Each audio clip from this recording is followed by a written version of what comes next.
తాకట్లో ఉన్న మీ బంగారం ఈ రోజు ఎంత ధర చేస్తుందో కొమ్మూరి గోల్డ్ వాళ్ళకి కాల్ చేసి ఫ్రీ గోల్డ్ కాస్ట్ చెక్ చేసి చెప్తారు. కేసీఆర్ అని మీ చేతి మీద పచ్చబొట్టు వేయించుకున్నారు, దాని గురించి చెప్పండి. కేసీఆర్ గారు అంటే వారిలో అనేక గుణాలు, ఒక ఆడపిల్లగా దగ్గర ఉండి ఒక తండ్రిగా, అన్నగా, లేకపోతే పేదవాళ్ళ పట్ల వారికి ఉన్న కన్సర్న్ చూసిన తర్వాత, ఒక ఆడపిల్ల ఒకసారి ఎమ్మెల్యేగా గెలిచి ఇంకోసారి ఓడిపోయిన తర్వాత రాజకీయాల్లో నిలదొక్కడం చాలా కష్టం. నేను ఎమ్మెల్యేగా కావటానికి నా కులం ఎంత దోహదం చేసిందో ఓడిపోవటానికి, అలాగే రాజకీయాల్లో కంటిన్యూ కావటానికి కూడా ఆడపిల్లగా, గిరిజన ఆడపిల్లగా అనేక అవరోధాలు, అనేక ఇబ్బందులు.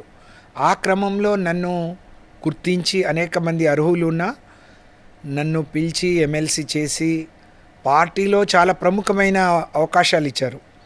పార్టీ పునర్నిర్మాణంలో ఉద్యమ పార్టీగా ఉన్న టీఆర్ఎస్ పార్టీ నిర్మాణంలో 12 మంది స్టీరింగ్ కమిటీలో నేను ఒక్కదాన్నే మహిళను, నేను ఒక్కదాన్నే ఎస్టీను. తర్వాత పార్టీ జనరల్ సెక్రటరీని నేను.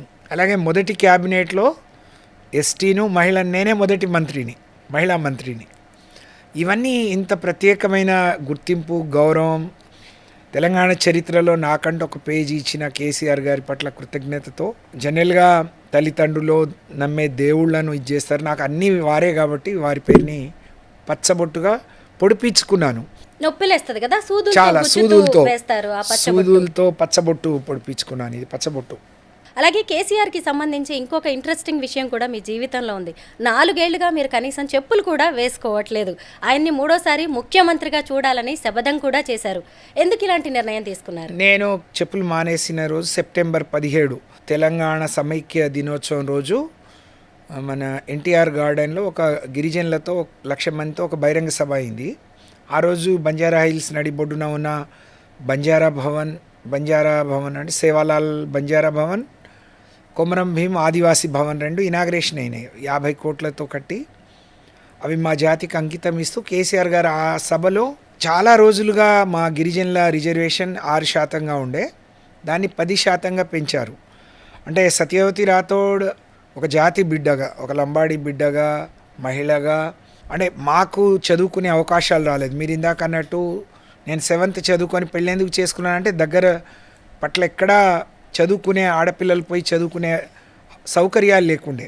కేసీఆర్ గారు మా జాతిని ఈ 10 ఏళ్లలో 10 అడుగులు ముందుకు తీసుకొచ్చే ప్రయత్నం చేసిన నాయకుడికి కృతజ్ఞతగా, అలాంటి నాయకుడు 10 కాలాల పాటు ముఖ్యమంత్రిగా ఉంటే ఈ రాష్ట్రంలోని అన్ని వర్గాల వాళ్ళకు మేలు జరుగుతుంది.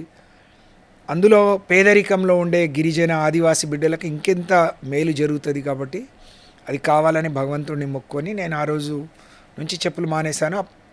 మళ్ళీ తిరిగి ముఖ్యమంత్రి అయ్యే వరకు వేసుకోకూడదని, అలాగే చెప్పులు లేకుండా నా ప్రయాణం కొనసాగుతుంది.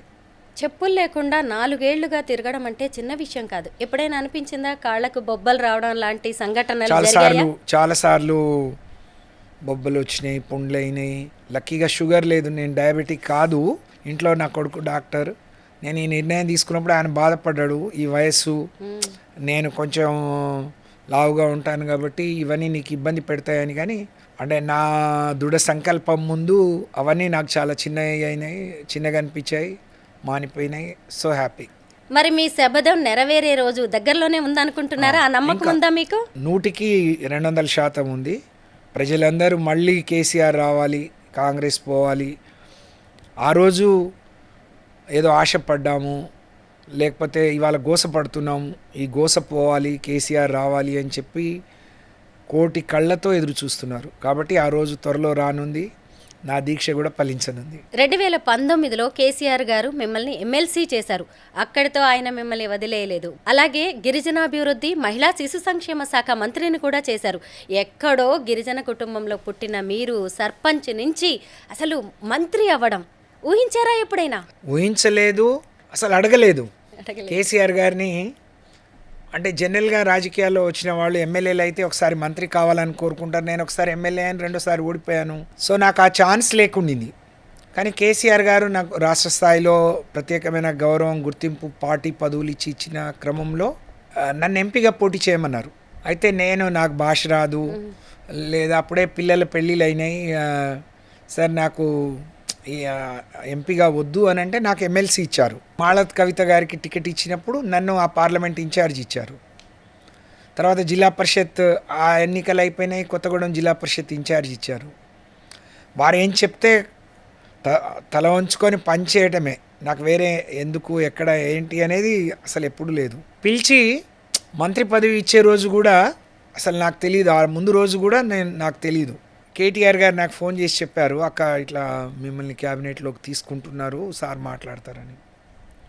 అప్పుడు నేను అన్నం తిందామని కంచం ముందు పెట్టుకొని ఉన్నాను. అంటే పార్టీ నాయకుడికి పార్టీకి మంచి పేరు తీసుకురావాలి, కష్టపడాలి అంటే నాకు అవే విద్యలు తెలుసన్నా, నా ముందు అన్నం కంచం ఉంది అని చెప్పాను.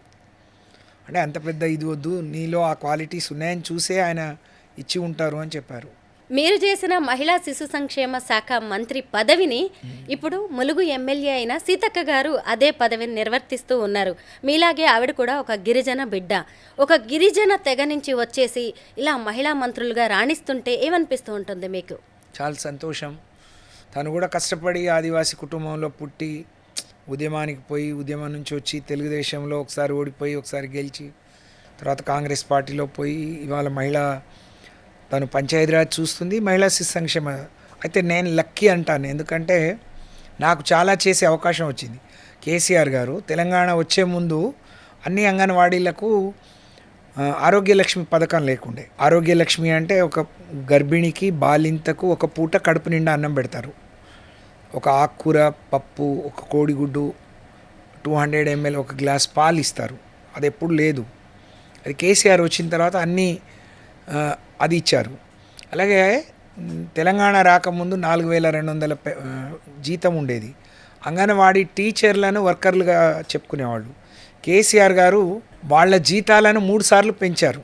ఈరోజు తెలంగాణ రాష్ట్రంలోని అంగన్వాడీ టీచర్ల జీతం 13,850.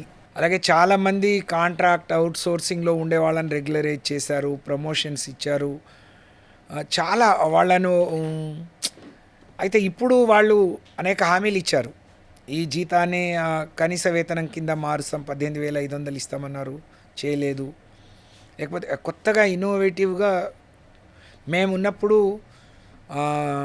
బాలామృతం అని, లేకపోతే బాలామృతం ప్లస్ అని, లేకపోతే చాలా మహిళలకు కేసీఆర్ గారి హయాంలో జరిగినంత మేలు, వాళ్ళ అభివృద్ధికి పడిన పునాదులు చాలా గొప్పగా చెప్పవచ్చు. ఈ దేశాన్ని ఒక మహిళా ప్రధాని పాలించినప్పుడు కానీ, అనేక రాష్ట్రాల్లో మహిళా ముఖ్యమంత్రులు పాలించినప్పుడు కూడా మహిళలకు రాని, మహిళా